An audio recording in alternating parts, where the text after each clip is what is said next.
오늘 말씀은 단지파가 라이스를 정복하는 그런 과정에 관한 그런 말씀이죠. 근데 저는 오늘 이 말씀을 읽으면서 이단에 관해서 이단이 이렇게 생긴 거구나, 이단은 어떻게 생기는지, 그리고 이단은 왜 생기는지, 그리고 그렇다면 우리가 해야 될 일은 무엇인지, 이 세 가지로 이 말씀을 보게 됐습니다. 얼마 전에 TV에서 PD수첩인가요? 허경영 씨에 관한 얘기가 나왔잖아요. 그냥 단순한 정치인인 줄 알았거든요. 나중에 보니까 자기가 바로 재림예수다, 이제 이렇게 사람들을 가르치기 시작했는데, 엄청난 무리의 사람들이 허경영 이름만 불러도 그 우유, 썩은 우유를 먹어도 병이 낫는다, 이제 이렇게 허망한 생각을 하고, 거기에 그 수많은 사람이 쫓아가는 모습을 이제 보게 되면서, 저 사람들이 정말 도대체 무슨 생각을 하며 사는 거지? 라고 하는 그런 의문점을 갖게 됐었는데요. 오늘 말씀이 바로 이단이 어떻게 생기는 건지, 그럼 이단은 또 왜 생기는 건지, 그러면 우리의 할 일은 무엇인지 오늘 말씀을 통해 깨닫게 이제 되는 것입니다. 우리는 신천지에 집중하다 보니까 그거보다 더 많은 사람들의 영혼을 잠식한 하나님의 교회를 우린 잘 주목을 하지 못하죠. 이 하나님의 교회는 안식교에서 이제 시작을 하게 된 겁니다. 시작부터가 이제 조금 잘못됐던 거죠. 처음엔 안상홍 증인회로 시작하면서 안상홍이 바로 육신의 몸을 입고 오신 하나님이다. 암행어사와 같다. 암행어사 아냐? 모르지 않느냐. 그분이 오신 거다. 사람의 몸을 입고. 이제 그래서 그분이 바로 하나님이신데 육신의 몸을 입고 오셨기 때문에 그분의 이름으로 기도해야 된다. 그래서 안상홍의 이름으로 기도하는 그러한, 소위 말하면 교회가 아니죠, 이거는요. 그런데 안상홍이 죽잖아요. 그런데 어떻게 됐어요? 장길자라는 여성을 소위 하나님의 신부라 그래가지고 이제는 안상홍 증인회라고 시작했던 그들이 그 안상홍 증인회라는 이름을 빼고 하나님의 교회 세계선교회. 그래서 그러면 그 하나님이 누구냐 했을 때 장길자라는 어머니 하나님을 섬기는 그러한 자기들만의 이단, 종교를 세운 것이 하나님의 교회죠. 이름만 교회입니다. 오늘 여기 단지파의 경우도 이제 그런 과정을 겪고 있는 거예요. 어떻게 이단이 생기는 건가? 단지파는 하나님의 12지파였잖아요. 기업을 분배받았습니다. 가나안 땅에. 이스라엘 백성이 가나안을 정복할 때 정복하고 제비를 뽑은 게 아니고요. 땅을 정복하기 전에 제비를 뽑고 정복하러 들어간 겁니다.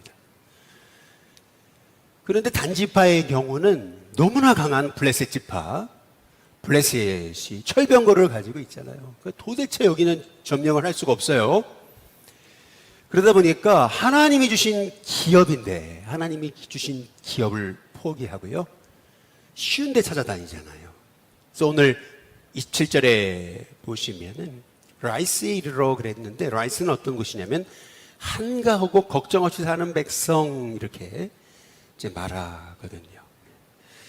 한가하고 걱정 없이 사는 백성, 더구나 시돈에 속한 것 같은데 시돈과는 밀접하게 이렇게 연관되지 않은 그 라이스라고 하는 곳을 이제 점령하기 위해서 정탐꾼을 보내고 이제 점령을 600명이 이제 하게 되는 것이잖아요. 그런데 그 5 정탐꾼이 미가의 집에 이르렀는데 미가가 세운 미가의 종교를 이제 보게 됐던 거죠.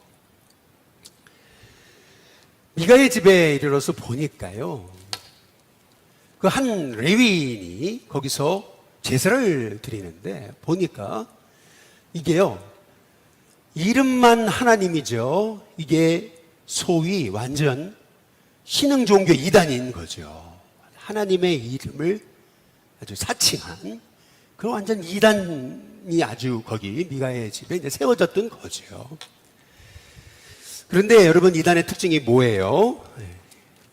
이단의 특징은 결국 사람들의 가려운 데 긁어주는 거거든요. 여기 18장 6절에 보니까 그 제사장이 그들에게 얘기하거든요. 평안히 가라. 너희가 가는 길은 여호와 앞에 있다. 아니, 자기들에게 자기가 듣고 싶은 말만 해주잖아요. 지금 이 단지파가 이 라이스를 점령하고자 이렇게 정탐하고 있는 것은 하나님의 뜻이 아니거든요.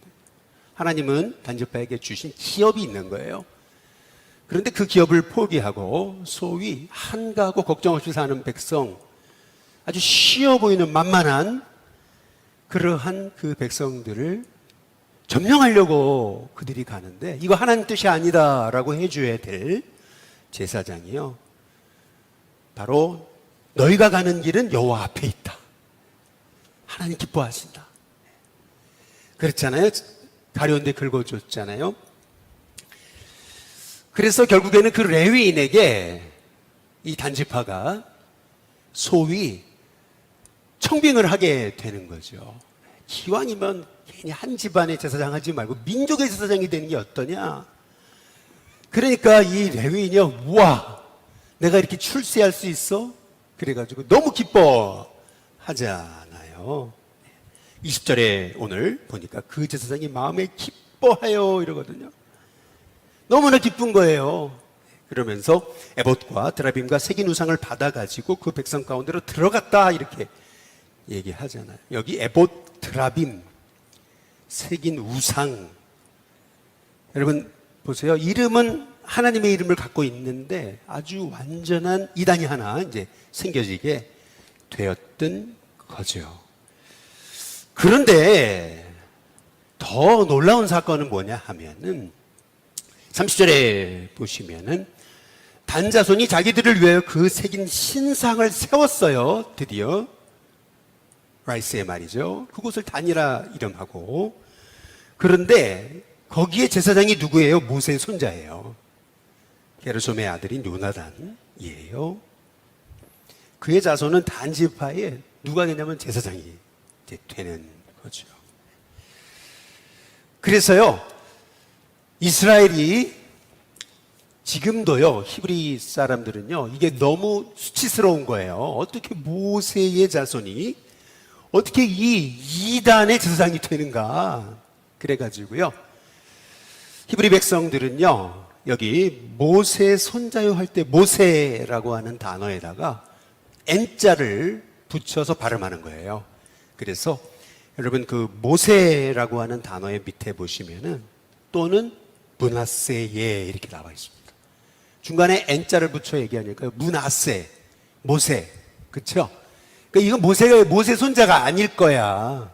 문하세의 손자지 이렇게 스스로 아니하면서 그러면서 이름을 불렀더라라고 해서 내려오게 이제 되는 것입니다. 그런데 그 모세의 손자 게르솜의 아들 요나단이 그 단지파의 제사장이 됐는데 언제까지냐면 그 땅 백성이 뭐 할 때까지요?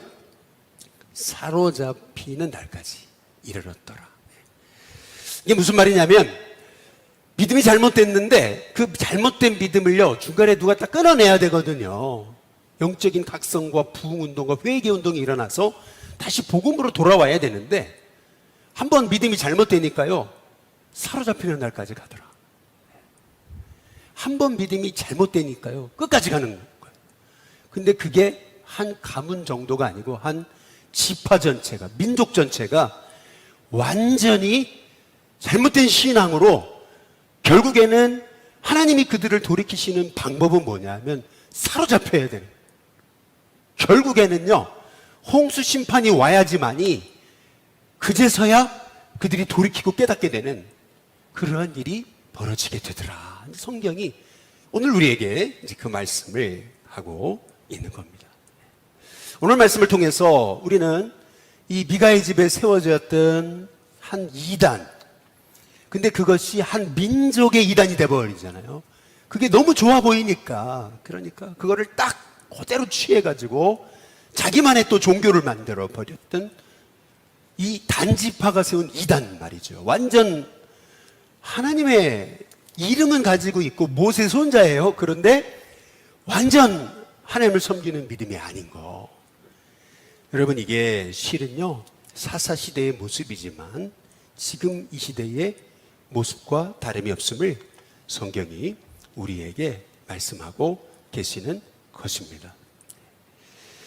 그런데 오늘 이 말씀을 통해서 우리가 그렇다면 이렇게 이단이 생기는 거예요.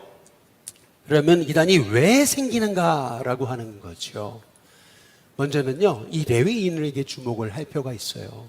레위인이요, 정치 없이 자기를 써주는 데가 없어가지고 정치 없이 다니다가 결국 미가의 집에서 소위 연봉을 받으면서 거기서 복을 빌어주는 사람이 되는 거잖아요. 레위인은 하나님의 부르심의 자리가 있어요. 근데 부르심의 자리를 떠난 거잖아요, 이 레위인이요. 여기서 우리가 알 수 있는 것은 뭐냐면요, 실은 사사기가 얘기하고 있는 것은 뭐냐면 한 믿음의 공동체가 몰락한 겁니다. 믿음의 공동체가 몰락해버렸죠. 그러니까 레위인이요, 먹고 사는 문제가 생기잖아요. 그러니까 나를 써주는 사람이 없으니까 정처 없이 결국 배회할 수밖에 없는 이 사사계 현실을 성경이 말하고 있는 거예요. 왜 여러분 이단들이 생깁니까? 이제 그 이유는 뭐냐면요, 실은요, 교회가 진짜 교회가 돼야 되거든요. 한 믿음의 공동체로서 정말 주님 사랑하는 진정한 초대교회 같은 공동체가 되면은요, 여러분 이단이 그 영향력을 발휘할 수가 없는 거죠. 공동체가 무너지니까 그 틈새를 빗고 들어와서 아주 사랑이 넘치는 공동체인 것 같아요. 이단에 들어가면 얼마나 그렇게 사랑을 해줘요. 그러니까 그걸 못 나오는 거예요, 거기를요. 그러니까 결국에는 여러분, 왜 이단이 생기는가? 그것은요, 교회의 이 진정한 그 공동체가 무너졌기 때문에 그런 거예요. 그리고 두 번째는 뭐냐면요, 여러분 단지파 하면 생각나는 사람이 있잖아요. 삼손이거든요. 그 다시 말하면은 사명자가 사명을 잃어버렸잖아요. 사명자가 사명을 감당해야 되는 거거든요. 근데 사명자가 사명을 잃어버리니까요, 결국에는요, 생각지 못한 이단들이 일어나게 이제 되었음을 성경이 우리에게 암시하고 있는 겁니다. 이 단지파라고 하는 것이 굉장히 중요해요. 여러분, 단지파는요, 요한계시록에 보시면 14만 4천에서 이름이 없어져 버리죠. 아예 단지파는 사라집니다. 하나님 백성에서. 하나님이 얼마나 이 단지파의 모습을 얼마나 정말 이 이단이 세워졌던, 이단을 만들었던, 아예 신흥 종교를 만들어왔던 이 단지파의 모습을 얼마나 하나님께서 정말 안타까워 하셨는지를 우리가 말씀을 통해서 우리가 깨달아 알아야 이제 되는 거죠. 그리고 왜 이단이 일어났는가라고 우리가 보게 된다면요, 우리는 사사기의 시작에서 우리가 다음 세대가 일어나야 되는데 다음 세대가 아니라 다른 세대가 일어나잖아요. 전에 하나님을 알았던, 그분이 누구신지 알았던, 그분의 이름을 알았던 그런 그 세대는 다음 세대인데 다른 세대는 전혀 알지 못해요. 그러니까 다시 말하면 뭐냐면 하나님의 백성들이요, 정말 하나님 백성답게 예수님 이름 부르고 예수님을 증거하고 예수님의 그 이름을 부르는 삶, 그 삶대로 사는 역사가 일어나야 되는데 다음 세대들에게 예수님의 이름이 사라진 겁니다. 예수님의 이름을 알려주지 않으니까. 그러니까 결국에는요, 이단이 일어나는데 이 이름은 다 가지고 있어요. 하나님의 교회, 그 교회 같잖아요. 네. 그런데요, 교회가 아닌 거예요. 이거는요, 완전히 이단 사입인 거죠. 그 조재진 목사님이 저한테 한 얘기가 있어요. 지난번 우리 전교인 수양회 여름에 오셨잖아요. 그 얘기를 사적으로 하는 중에 저한테 하셨던 말씀, 윤 목사님 좀 씁쓸한 얘기가 좀 있어요. 그게 뭐냐면은 그렇게 그렇게 코로나 기간에 전도했는데 한 사람이 전도가 안 되더래요. 그런데 교회 아름답게 100억 넘게 지어놓고 너무 교육관 예쁘게 해놓으니까 사람들이 몰려오더래요. 그러면서 하시는 말씀이 뭐냐면, 참 씁쓸한 얘기지만 건물이 전도하더만요, 이런 얘기를 하셔요. 건물이 전도합니다, 요새는. 그 얘기를 하셔요. 여러분, 하나님의 교회를 잘 보십시오. 아주 대로변 사거리에 가장 컸던 교회들 분쟁 생기고 문제 생겼을 때, 교회가 그걸 유지하지 못할 때 부도가 나잖아요. 그러면요, 거기를 제일 먼저 달려 들어가서 하잖아요. 그리고 이름만 딱 바꾸죠. 하나님의 교회. 아니, 교회라고 그러니까 알지 못하는 사람이 들어가는 겁니다. 건물이 너무 멋있어 보이니까. 여러분, 이 시대의 백성들이 분별하지 못하는 이유가 무엇일까요? 그것은요, 실은요, 이름은 하나님의 교회인데 교회가 아닌 거죠. 우리는 여기서 우리가 해야 될 일을 보게 이제 되는 것입니다. 그것은 뭐냐면요, 사사기를 통해서 하나님이 주시는 말씀의 메시지는, 핵심은 전 여기 있다고 봐요. 우리는 진짜 예수님 믿는 사람이 돼야 된다. 진짜 예수님 믿는 사람. 그냥 교회 다니는 사람이 아니고, 그러니까 이스라엘 백성이라는 그 이름이, 혈통이 중요한 게 아니고 진짜 예수님 믿는 사람, 내 안에 예수님 살아계신 사람, 그 예수님의 비밀을 가진 사람, 예수님이 누구신지 아는 사람, 정말 그 예수님이 내 안에 살아 역사하시는 사람. 여러분, 그렇게 될 때요, 악한 마귀가요, 우리를 넘어뜨리지 못하는 은혜가 있고도 남는 역사가 있게 될 줄로 믿습니다. 지난 우리 주일날 우리 예수영접학교 수료식이 있었어요. 전에는 우리가 새가족 예수영접학교라 그랬는데 새가족 이름을 뗐어요.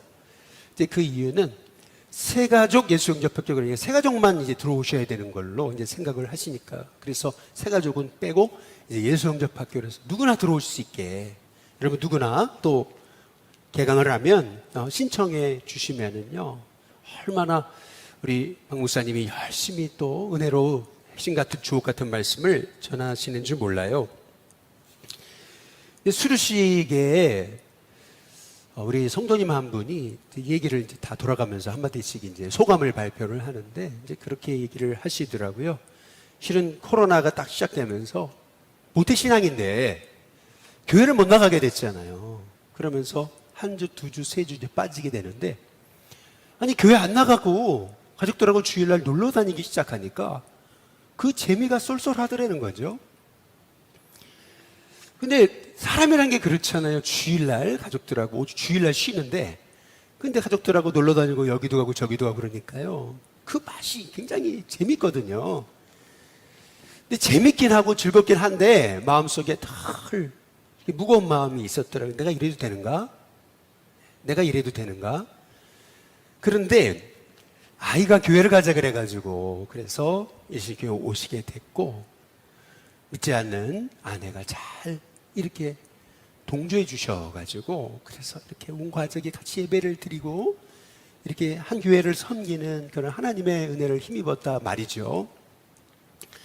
이제 그러면서 이제 하시는 말씀이, 어머니를 교회 모시고 싶어 하는데 기도해 달라고, 이런 얘기를 이제 쭉 이제 하시는 거예요. 그런데 저는 그 말씀을 들으면서 그런 생각을 했어요. 딱 마음에 스쳐 지나가는 그 마음에 생각이 있었어요. 그게 뭐냐면은, 그래, 아버지도 그렇고 어머니도 그렇고 아이들도 그렇고 정말 예수님을 제대로 믿으면, 그러니까 단순히 교회 다니는 게 아니고요, 모태신앙이니까 그냥 내가 부모님 때부터 믿어왔고 코로나 터져가지고 그냥 안 나가잖아요. 괜찮잖아요. 재밌잖아요. 교회 다니는 것하고 이제는 예수님을 알아가는 것하고는 완전 다른 거죠. 내 안에 예수님이 내 안에 구주로 오시기 시작하고, 그리고 내가 정말 예수님을 믿기 시작하니까요, 하나님이 내 안에 말씀하시는 그런 작은 음성들에 대해서 민감하게 되고 순종하게 되고 매일 예수님과 함께 살아가게 되고. 그러니까 전에는 쉽게 말하면 물론 그분이 그렇다는 건 아니고요. 전에는 종교인이었다면은 여러분 이제는 진짜 예수님 믿는 사람이 되어가는 거예요. 그러니까 교회 다니는 사람이 아니고요. 진짜 예수님 믿는 사람. 그러니까 진짜 예수님을 믿으니까요. 그 삶 속에 여러분 얼마나 하나하나 그 하나님이 역사하시고 말씀하시는 그 비밀을 누리면서요. 내가 그동안 잘못 살았구나. 그 삶이 바뀌잖아요. 그러니까 그 모습을 믿지 않는 아내가 보고 자식들이 보거든요. 우리 아버지가, 우리 어머니가 바뀌잖아요. 그러면서 자식들이 충격을 받는 거거든요. 아, 정말 예수님 믿는다는 게 이런 거구나. 그러면서요, 예수님을 잘 믿었을 뿐인데요. 하나님은요, 그 가정에요, 엄청난 하나님의 복이 시작되는 역사를 이루시는 거예요. 그래서요, 존 웨슬리 목사님이 했던 그 유명한 말이 있잖아요. 그게 뭐냐면, almost 크리스찬이 있다는 거예요. almost. 거의 크리스찬이에요. 근데 크리스찬 아니에요. 그런데 우리는 almost 크리스찬이 아니고 all together 크리스찬이 되는 거죠. 전적으로 언제 어디서나 크리스찬. 교회에서만이 아니고 가정에서도 그리고 직장에서도 삶의 자리에서도 진짜 예수 믿는 사람 있잖아요. 여러분, 이 사사기가 말씀하고 계시는 것은 뭐냐면요, 우리가요 얼마나 예수님을 제대로 믿는 것이 중요한 것인가, 그거를 말하고 있는 거예요. 한번 빗나갔거든요. 한번 멀어졌어요. 그랬더니요, 얼마나 지금 하나님의 뜻과 멀어져 가고 있는지. 근데 그거를 돌이키는 사람이 없는 거예요. 그랬더니 어떻게 되냐면 사로잡혀 가는 날까지. 그러니까 뭐냐면요, 그걸 끊어낼 사람이 없는 거예요. 그러니까 얼마나 하나님이 택하신 그 하나님의 백성들이요, 하나님을 잃어버렸는데요, 하나님의 이름을 부르는 것 같은데 하나님이 아닌 거예요. 그렇잖아요. 이게 사사시대거든요. 그런데 원래는요, 우리가 사사시대를 마치면은요, 원래 우리 교회의 계획은 요한복음으로 바로 넘어가려고 그랬어요. 요한복음, 예수님이 누구신지 알아야 되니까. 그래서 요한복음을 새벽에 묵상하려고 이제 계획을 갖고 있었어요. 그런데 사사기를 묵상하면 할수록 아니다. 사사기에서 요한복음으로 바로 넘어가는 것이 아니고 중간에 반드시 한번 이 징검다리가 필요하구나. 이제 그게 여러분 룻기입니다. 아, 룻기를 거쳐야 되겠구나. 우리가 늘 묵상했던 말씀이지만은 그럼에도 불구하고 꼭 룻기를 한번 우리가 같이 묵상하고 가야 되겠다. 근데 그런 생각을 하게 되는 이유는 뭐냐면요, 룻기는 뭐라고 시작합니까? 1장 1절에 사사들이 치리하던 때에. 룻기는 사사시대를 배경으로 하고 있는, 똑같은 사사시대, 그렇죠? 그 땅에 흉년이 들었어요. 그렇죠? 하나님 아닌 것을 예배하고 있는데요, 흉년이 안 들 수가 없어요. 그렇지 않습니까? 그런데 사사시대를 살았지만 그럼에도 불구하고요, 진짜 하나님을 믿었던 사람, 진짜 예수 믿었던 사람, 보아스 같은 사람, 그 보아스 같은 사람으로 인해서 여러분 룻이라는 이방 여자가요, 하나님의 가문을 이루는 그러한 축복의 사람이 되잖아요. 정말 뜻밖이거든요. 이건요, 덧붙인 거거든요. 덧붙인 가지거든요. 근데 놀랍죠. 그 보아스라고 하는 그 진짜 하나님을 섬겼던 사람을 통해서, 그 베들레헴이라는 곳에서 사람을 통해 누가 태어나는 거냐면요, 바로 다윗이 태어나는 거죠. 이것이 지금 성경이 사사시대를 지나 지금 룻기를 거쳐 사무엘서로 넘어가는 징검다리가 룻기가 바로 여기 있어야 되는 이유가 되는 거죠. 여러분, 우리는요 진짜 예수님을 잘 믿어야 되는 줄로 믿습니다. 그것은 단순히 여러분 나 한 사람에서 끝나지 않은 거예요. 내가 정말 예수님 사랑하면은요,